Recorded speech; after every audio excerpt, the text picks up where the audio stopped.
Assalamualaikum warahmatullahi wabarakatuh. Bismillahirrahmanirrahim. Alhamdulillahirrabbilalamin. Wassalatu wassalamu ala sayyidina Muhammadin wa ala alihi wa sahbihi ajma'in. Selamat malam teman-teman. Jadi kali ini kita akan membahas tentang 11 adab guru menurut Imam Ghazali dalam kitab Al-Adab Fiddin dalam Majmu'ah Rasail Al-Imam Al-Ghazali. Guru, ustadz, atau kiai, atau dosen, atau profesor, siapapun yang berperan sebagai guru adalah orang-orang yang alim. Mereka disebut alim karena memiliki ilmu yang memadai di bidangnya masing-masing. Kewajiban orang alim, orang yang memiliki ilmu, orang yang memiliki pengetahuan, di antara lain mengamalkan dan menyebarkan ilmu kepada umat, menyebarkan ilmu kepada masyarakat. Dalam interaksi dengan masyarakat, terutama dengan murid-muridnya sendiri, mahasiswanya sendiri, santri-santrinya sendiri, seorang guru hendaknya memperhatikan adab-adab tertentu sebagaimana yang dijelaskan oleh Imam Al-Ghazali dalam risalahnya yang berjudul Al-Adab Fiddin dalam Majmu'ah Rasail Al-Imam Al-Ghazali.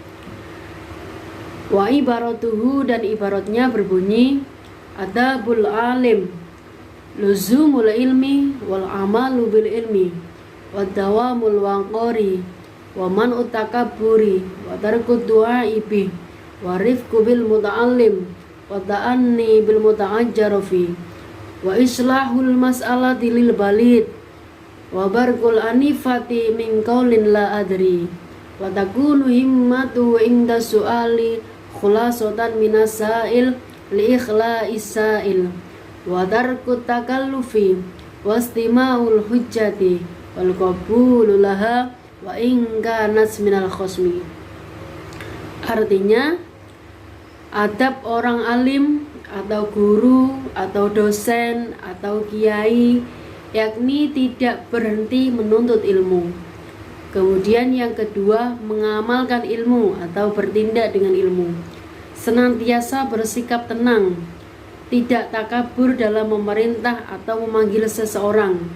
Bersikap lembut terhadap murid, tidak membanggakan diri. Kemudian mengajukan pertanyaan yang bisa difahami oleh orang yang lamban berpikirnya. Merendahkan diri dengan mengatakan saya tidak tahu. Bersedia menjawab dengan ringkas pertanyaan yang diajukan oleh siswa yang kemampuannya berpikir masih terbatas. Menghindari sikap yang tidak wajar, mendengar dan menerima pendapat atau argumentasi dari orang lain meskipun dari seorang lawan. Kemudian kami akan menjelaskan satu-satu makna dari luzumul ilmi ila akhirih. Yang pertama, luzumul ilmi, tidak berhenti menuntut ilmu. Menuntut ilmu itu tidak ada batasnya. Baik guru, murid, masih muda, masih kecil, masih dewasa, sudah tua, mereka tetap diwajibkan untuk menuntut ilmu.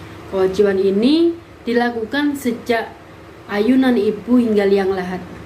Dalam kaitannya ini, Gusmus pernah menulis dalam akun Twitternya, seseorang itu akan selalu pandai selagi terus belajar.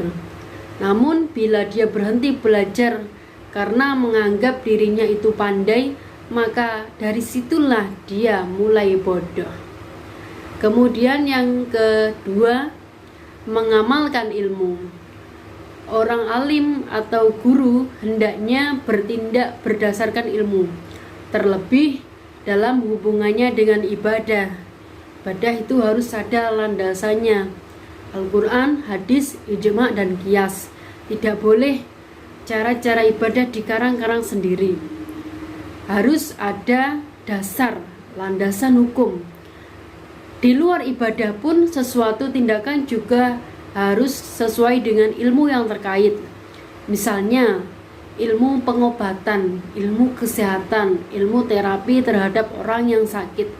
Itu tentu dilaksanakan berdasarkan ilmu yang bisa dipertanggungjawabkan. Kalau tidak ada ilmu yang mendasari, jadinya malpraktek, tidak bisa dipertanggungjawabkan. Dalam ibadah, amal tanpa didasari dengan ilmu, maka ibadahnya tertolak atau mardudun. Kemudian yang ketiga, sikapnya guru, adabnya guru senantiasa bersikap tenang. Orang berilmu tentu bersikap tenang dalam menghadapi berbagai persoalan. Inilah salah satu yang membedakan antara orang yang berilmu dengan orang yang tidak berilmu. Terlebih dalam menghadapi murid-murid yang beraneka ragam karakternya, yang beraneka ragam latar belakangnya, yang beraneka ragam tingkat intelijensi atau kepandaiannya, yang sudah menjadi tanggung jawab guru dalam kependidikan. Seorang guru hendaknya bersikap sabar dan tidak emosional menghadapi keanekaragaman murid-muridnya. Yang keempat, tidak takabur atau tidak sombong dalam memerintah atau memanggil seseorang. Orang alim, guru, dosen, profesor, kiai dituntut untuk meneladani sikap-sikap Rasulullah sebanyak mungkin. Hal ini sejalan dengan hadis yang menyatakan bahwa ulama, orang-orang yang mempunyai ilmu, adalah pewaris Nabi. Rasul dikenal sangat tawadhu, sangat rendah hati, sehingga para alim atau ulama juga dituntut untuk tawadhu dalam semua hal, termasuk dalam memerintah dan memanggil, misalnya kepada murid. Kemudian yang kelima, bersikap lembut terhadap murid. Sangat tidak dianjurkan orang alim, orang guru bersikap keras, apalagi kejam terhadap murid-murid. Sebab hal ini akan sangat berpengaruh terhadap perilaku mereka. Seringkali murid itu tidak berani jujur dengan mengatakan apa adanya ketika guru sangat keras terhadap mereka yang bersalah, karena khawatir nanti kalau jujur dipukul atau dimarahi atau dengan kekerasan yang lain. Akhirnya mereka menyembunyikan kejujuran, mereka menyembunyikan sesuatu yang benar dilakukan karena takut mendapatkan kekerasan dari gurunya. Akibatnya murid-murid memilih untuk berbohong agar selamat dari amarah seorang guru. Maka guru harus bersikap lembut terhadap murid. Lembut tapi tegas. Tegas itu tidak harus marah-marah. Tegas itu membiasakan yang benar dan meninggalkan yang biasa. Kemudian yang keenam, tidak membanggakan diri. Orang alim atau guru hendaknya tidak membanggakan diri atas semua prestasi yang diraihnya, sebab hal ini bisa membawanya pada sikap ujub, yakni mengagumi diri sendiri yang ujung-ujungnya menimbulkan kesombongan. Sekalipun kepada murid, adab ketika mengajar murid jangan membanggakan diri. Merasalah bahwa mereka itu adalah teman belajar. Bukan karena kita guru, kita itu pintar sendiri dalam ruang belajar tersebut, tidak. Namun kita bisa berpadu padan argumentasi dengan murid-murid.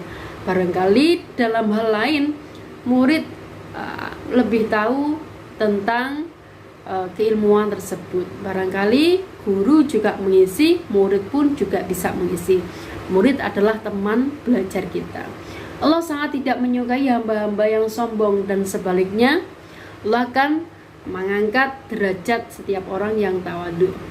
Kemudian yang ketujuh, mengajukan pertanyaan yang bisa difahami oleh orang-orang yang lamban berpikirnya. Tingkat pertanyaan yang diajukan seorang murid misalnya harus disesuaikan dengan tingkat kemampuan berpikir atau seberapa luas pengetahuannya. Masa ngulang SD diajak analisis yang panjang, itu kan tidak sesuai. Jadi pertanyaan yang diajukan oleh guru disesuaikan oleh murid. entah itu muridnya SD, SMP, SMA maupun mahasiswa. Disesuaikan sesuai dengan kemampuan anak-anak. Kemudian yang ke-8, merendah dengan mengatakan saya tidak tahu. Guru tidak boleh gengsi mengatakan tidak tahu ketika murid-murid bertanya, namun beliau belum mengerti jawabannya. Ada kalanya guru tidak perlu menjawab suatu permasalahan apabila murid benar-benar tidak bermaksud bertanya tetapi hanya ingin menguji. Dalam situasi seperti ini, lebih baik guru mengatakan la adri, saya tidak tahu, dengan tetap menunjukkan sikap tawadhu dan bukan dengan sikap marah-marah. Pada kalanya keberagaman anak-anak saking cerdasnya mereka ingin menguji seberapa dalam kealiman guru. Namun ketika pertanyaan itu hanya dibuat main-main atau menguji saja dan barangkali guru belum mengerti jawaban atas pertanyaan tersebut, jangan gengsi mengatakan saya tidak tahu. Kemudian yang ke-9, bersedia menjawab secara ringkas atau secara sederhana pertanyaan yang diajukan penanya yang kemampuan berpikirnya masih terbatas. Seorang guru dituntut untuk mengenali tingkat kemampuan berpikir murid-muridnya yang beragam, sehingga penjelasan yang ditujukan kepada individu tertentu disesuaikan dengan tingkat kecerdasannya. Sistem pembelajaran sorogan sangat memungkinkan guru mengenali potensi akademik murid-muridnya satu persatu. Biasanya kalau di pondok, anak-anak disuruh maju satu persatu untuk membaca kitab yang sedang diampu oleh Ustadz. Kemudian menanyakannya terkait tentang nahwu shorof. Itu sangat efektif untuk mengenali kemampuan atau potensi anak, sejauh mana kemampuannya. Itu bisa dikenali saat metode sorogan. Kalau kita metode ceramah, kemudian anak-anak hanya mendengarkan saja, ini kurang bisa mengenali potensi anak-anak. Untuk mengenalinya, anak-anak demonstrasi atau maju ke depan satu-satu. Maka guru bisa menilai potensi sedalam mana anak-anak ini, skillnya sampai mana.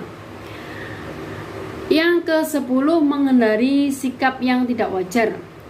Seorang guru hendaknya selalu bersikap yang wajar terhadap murid-murid. Ia tidak perlu bersikap terlalu keras atau sebaliknya terlalu lembut, membuat murid meremehkan perintah-perintah guru. Sikap terbaik adalah sikap yang moderat atau sesuai dengan situasi dan kondisi. Tegas namun tidak keras. Tegas itu membiasakan yang benar.